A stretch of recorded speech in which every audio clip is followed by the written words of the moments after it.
हरे हरे कृष्ण कृष्ण कृष्ण हरे हरे हरे राम राम राम हरे हरे हरे कृष्ण कृष्ण कृष्ण हरे हरे हरे राम राम राम हरे हरे हरे कृष्ण कृष्ण कृष्ण हरे हरे हरे राम राम राम हरे हरे हरे कृष्ण कृष्ण कृष्ण हरे हरे हरे राम राम राम हरे हरे हरे कृष्ण कृष्ण कृष्ण हरे हरे हरे राम राम राम हरे हरे हरे कृष्ण कृष्ण कृष्ण हरे हरे हरे राम राम राम हरे हरे हरे कृष्ण कृष्ण कृष्ण हरे हरे हरे राम राम राम हरे हरे हरे कृष्ण कृष्ण कृष्ण हरे हरे हरे राम राम राम हरे हरे हरे कृष्ण कृष्ण कृष्ण हरे हरे हरे राम राम राम हरे हरे हरे कृष्ण कृष्ण कृष्ण हरे हरे पुंडलिकावरदे श्री ज्ञानदेव तुकाराम माऊली ज्ञानेश्वर महाराज की जय जगद्गुरु तुकाराम महाराज की जय अवधूत चिंतन श्री गुरुदेव दत्त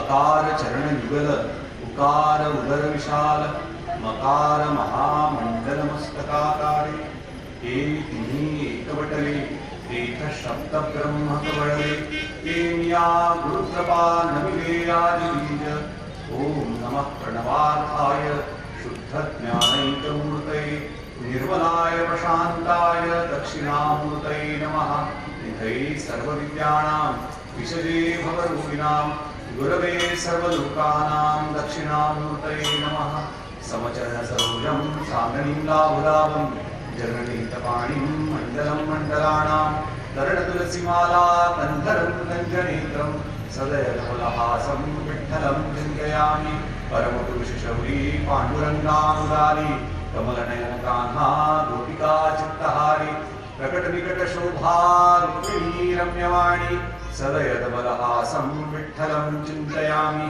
सदयदबलहासं विठ्ठलं चिन्तयामि ओम नमो ज्ञानेश्वर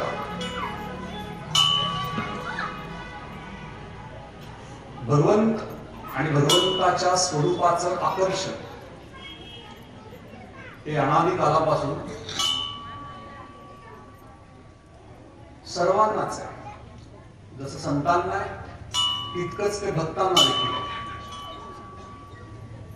भगवंत कोण आहे, भगवंताचं स्वरूप काय आहे आणि भगवंताचं आणि आपलं नातं काय, हा जो संबंध आहे, हे जे गूढ रहस्य आहे हे समजण्याचा प्रयत्न म्हणजे अध्यात्म. ईश्वराविषयी वर्णन करताना शास्त्रकार असं स्पष्ट सांगतात, ईश्वर परमः कृष्ण सच्चिदानंद विग्रह अनादिरादिर गोविंद सर्व कारण कारण. एका श्लोकामध्ये ईश्वराच्या संपूर्ण अस्तित्वाचं सहज सुंदर आणि नितांत वर्णन शास्त्रकारांनी केले. ईश्वर परमः कृष्ण सच्चिदानंद विग्रह अनादिरादिर गोविंद सर्व कारण कारण. तो परम पुरुषोत्तम असणारा भगवान श्रीकृष्ण हा स्वतः भगवान ईश्वर आहे. सच्चिदानंद विग्रह, तो सच्चित आनंद रूपी आहे. अनादिरादिर गोविंद, सर्वांचं मूळ कारण आहे, सगळ्यांचा आदी आहे तो, ज्याच्यापासून सगळं विश्व निर्माण झालेलं आहे, असा तो विश्वात्मक परमात्मा. अनादिरादिर गोविंद सर्व कारण कारण. आपण बऱ्याच वेळेला कारण शोधायचा प्रयत्न करतो, पण ईश्वराच्या अस्तित्वाचा एवढंच नव्हे तर या सृष्टीच्या अस्तित्वाचं जर आधी कारण कुठलं असेल तर ते स्वतः भगवान श्रीकृष्ण आहे.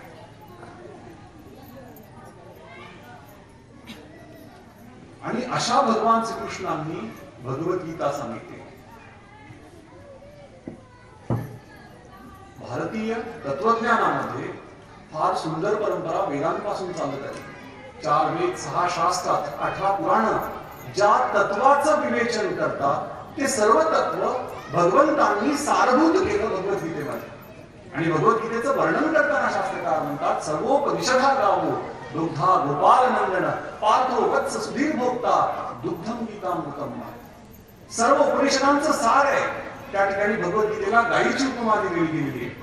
अर्जुन हा त्या गायीला वासराप्रमाणे आहे आणि तुम्ही आम्ही भक्तजन या गायीचं अमृततुल्य अशा स्वरूपाचं दूध प्राशन करणारा अत्यंत आतुर.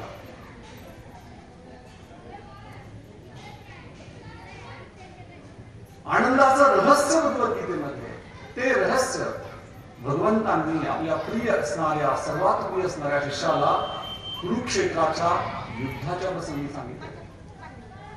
रात्रंदिवस असं आम्हा युद्धाचा प्रसंग, अर्जुनाला जसा युद्धाचा प्रसंग होता तसा तुम्हा मला देखील रोजच युद्धाचा प्रसंग आहे.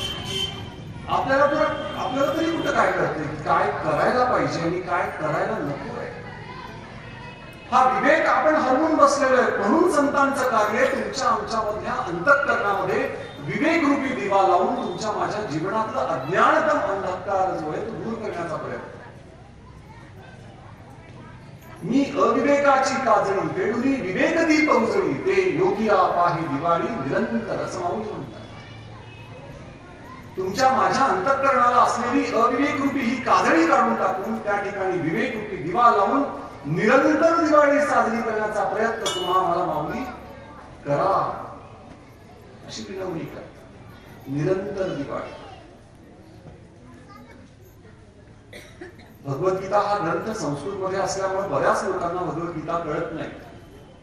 मग तुमच्या आमच्यासारख्या महाराष्ट्रात राहणाऱ्या लोकांनी या भगवद्गीतेच्या ज्ञानाच्या आनंदापासून वंचित राहायचं का नाही. तर हे जाणलं कोणी तर तुमची माझी जी ज्ञानराज माऊली आहे त्यांनी जाणलं आणि भगवद्गीतेवर भावार्थ टीका नावाची एक सुंदर टीका लावून तुमच्या माझ्या जीवनातील अंधकार दूर करण्याचं कार्य माऊलींनी केलं. संतांचं वर्णन संतांनीच करावं. कैवल्याचा पुतळा प्रकटला भूतळा चैतन्याचा जिव्हाळा ज्ञानोबा. चैतन्याचा जिव्हाळा आहे. लोक पावत चाललेलं चैतन्य माऊलींच्या रूपानं तुमच्या आमच्या समोर अस्तित्वात आलेलं आहे. आणि ज्ञानेश्वरीच्या माध्यमातून माऊलींनी तुम्हाला आम्हाला अमृताचं पान केलं.